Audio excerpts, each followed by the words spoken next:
باشە لەبارەی ئەم هەنگاوی ئەمریکا بە سزادانی گروپ و سەرکردەی گروپە چەکدارەکان و هەروها کۆمپانیای فڕۆکەوانی لە عێراق لەگەڵ دکتۆر معزەم نەجم پسپۆری پەیوەندیە نێودەوڵەتیەکان لە هەولێرەوە میوانوە گفتوگۆ دەکەم. دکتۆر معزەم زۆر بەخێربی بۆ کوردستان 24. پێتان وایە ئەم سزایانەی ئەمریکا بۆ سەر کۆمپانیای فڕۆکەوانی و سەرکردەی گروپە چەکدارەکانی حیزبوڵڵا لە عێراق چیەگەیەنێت، چیمان پێڵێ؟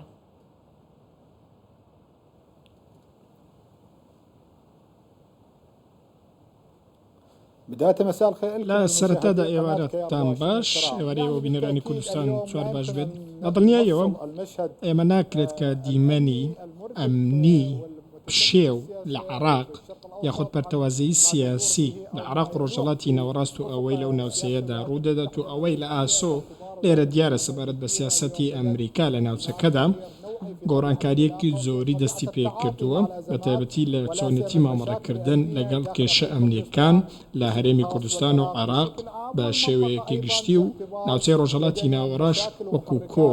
ئێمە چەندین کێشەمان هەیە لە ڕۆژهەڵاتی ناوەڕاست لە غەزە و شەڕی حەماس و ئیسرائیل و لێکەوتەکانی ئەو شەڕانەوە هەروەها لێکەوتە ئەمریکان. پێم وایە وڵاتە یەکگرتووەکانی ئەمریکا ئێستا خەریکی سیاسەتێکی دیکەیە دەیەوێت لە ئێستادا گۆچانەکەی بەکار بێنێت لەگەڵ گروپە چەکدارەکاندا و ئەو گروپانەی کە سەر بە ئێرانن و هەڕەشە لە پێگەکانی ئەمریکا دەکەن لە ناوچەکەدا کە لەوێ هێزەکانی هاوپەیمانی هەنەمە لەلایەکی دیکە لەلایەکی دیکەش گۆڕانکاریەکی زۆری ڕوویداوە کاتێک دوێنێ سزامان بینی لە وەزارەتی گەنجینەی ئەمریکا بۆ سەرچەند کۆمەڵەیەکی چەکداری و ئەوانەی کە باڵی سیاسیان هەیە یاخود بە پێچەوانەوە گروپە چەکدارەکان کە بۆ خۆیان گروپی چەکدار و باڵی سیاسیان هەیە. ئێمە دەبینین کە ویلایەتە یەکگرتووەکانی ئەمریکا سزای بەسەر فڕۆکەوانی فلای بەغداد دەسەپاندووە، کۆمپانیای فڕۆکەوانی و 3 کەس بە دیاریکراوی کە پەیوەندی ڕاستەو خۆیان لەگەڵ گروپە چەکدارەکان هەیە.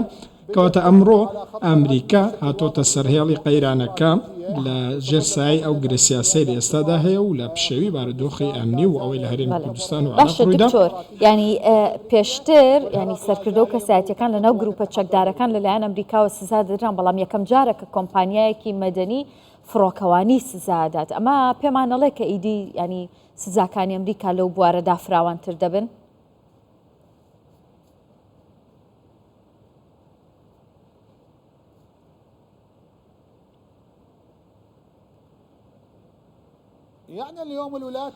ئەمڕۆ ویلایەتە یەکگرتووەکانی ئەمریکا ڕژدە لە سەر چۆنێتی مامەڵەکردن لەگەڵ قەیرانەکانی ڕۆژهەڵاتی ناوەڕاست بە تایبەتی کاتێک ئێران چۆنوکی خۆی دەرهێناوە و خۆی لە ململانەی غەزە تێوە گەلاندووە. بە تایبەتی ئێمە دەزانین کە ئێران هەمیشە سیاسەتی ڕاکردن بەرەو پێشەوەی بەکارهێناوە بۆ ئەوەی شەڕ بە بریکارەکانی بکە، بە تایبەتی لە سووریا و لوبنان. ئەم باڵانەی ئێران ئێستا وەشداری ویلایەتە یەکگرتووەکانی ئەمریکایان پێگەیشتووە مەجگەلەوەی لە نێو ئیدارەی ئەمریکاش بۆ خۆی کێشە هەیە چووکە بایدن تووشی شەرم بۆتەوە لە بەردۆخێکی نەخۆشدایە لە چۆنێتی مامەڵەکردن لەگەڵ ئێران. وڵاتانی هاوپەیمانی فشار لە ئەمریکا دەکەن بۆ ئەوەی چەند ڕێکارێک لە بەرامبەر ئێران بگرێتە بەروەکو بایدن و ئیدارەی ئەمریکا. لەلایەکی دیکەوە پێم وایە کە عێراق هێشتا ئەو سیەیە کە ئێران هەناسەی لە ڕێگەوە دەدات بە تایبەتی لە بابەتی دۆلار. ئێمەش پەیوەندیمان لەگەڵ ئێران لەگەڵ ئەمریکا هەیە خود ببورن چکە زۆربەی ئەو پارەیە کە عێراق لەنەوت بەدەستی دەهێنێت لەلایە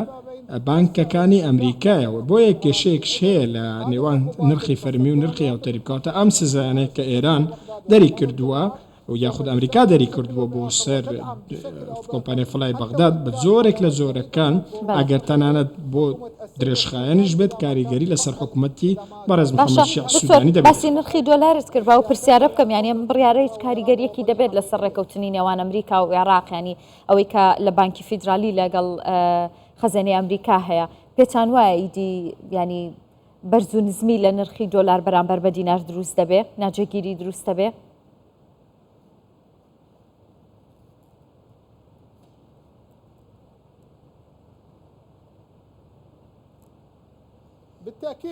بەدڵنیاییەوە ئەگەر ئێمە ئەوە لە بەرچاو بگرین کە ئەو گوتارەی دوێنێ وەزارەتی گەنجینەی ئەمریکا دەری کرد، ئەگەر بێت و ئەم ڕێکارانە بە جەددی کاریان لەسەر بکرێت و ئەمریکا بەمانەوێت نەمانەوێت کۆنتڕۆلی دۆلاری بەدەستەوە پەیوەندی لەگەڵ یۆرۆش هەیە، ئەمە کاریگەری لەسەر بازاری عێراقی دەبێت چونکە دەبێتەوە هۆکاری ئەوەی کە دزەپێکردنی دۆلار بەرەو وڵاتانی دیکە کەم بکرێتەوە. ئەمریکاش بۆ خۆی دەڵێت یەکێک لە هۆکارەکانی سزادانی فڕۆکەوانی فڵای بەغداد ئەوەیە کە دۆلار دزەپێ کردو بە قاچاغی بردووە بۆ وڵاتانی دیکە لە نێو عراقەوە. بینیشمان کە کۆمپانیای فڕۆکەوانی فڵای بەغداد وەڵامی داوەتەوە، بەڵام ئەمریکا مامەڵە لەگەڵ بەڵگە دەکات، ئەوانەی کە بەڵگە دەخەنە ڕوو وەڵامی بەڵگەکان دادێتەوە. بۆی ئەمریکا پێداگرە لەسەر ئەوەی کە کۆمپانیای فڵای بەغداد دەستی هەبووە لە بردننی پارە و چەک لە عراقەوە بۆ دەرەوەی عراق. بۆی ئەمە کاریگەری دەبێت بە شێوەیەکی ئەرێنی لەسەر بازاری عراق.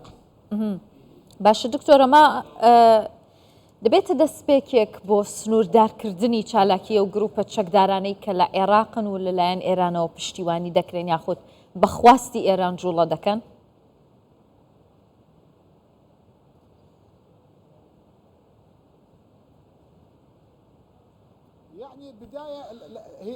دەکرێت ئەوە بڵێن کە سەرەتای فشارکردنە. چارەسەرەکە چارەسەرێکی سەربازی نەبووە. لەسەر ئاستی پەیوەندی نێودەوڵەتیەکان و ڕژێمە سیاسیەکان گروپە چەکدارەکان پێویستە لە ڕووی سەربازیەوە گفتوگویان لەگەڵدا بکرێت.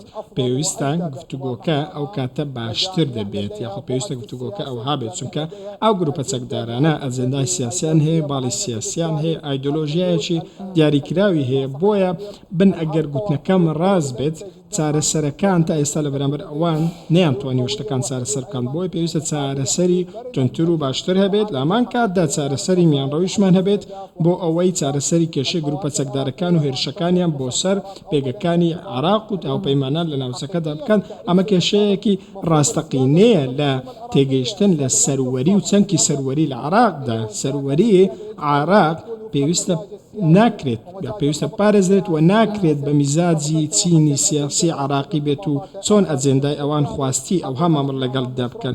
ئێمە لە بەرامبەر پرۆژەیەکی کاتیداین ئەگەر هاتوو لەسەر گفتوگۆ نەکەین کێشەمان بۆ دروست دەبێت. دکتۆر، باڵۆزی ئەمریکا لە عێراق باز لە سەروەری عراق دەکات، ینی کاتێکم سزانەی ئەمریکا بەسەرم کەساتی و گروپانەدا درراوە. ینی خۆتان دەزانن کە هەفتەی ڕابردوو سوپای پاسداران هێرشی کردە سەر هەولێر. تا چەند پێتان وایە ئەمە وەڵامدانەوەیەکی هێرشەکانی ئێرانیشە بۆ سەر هەولێر، بۆ سەر هەرێمی کوردستان؟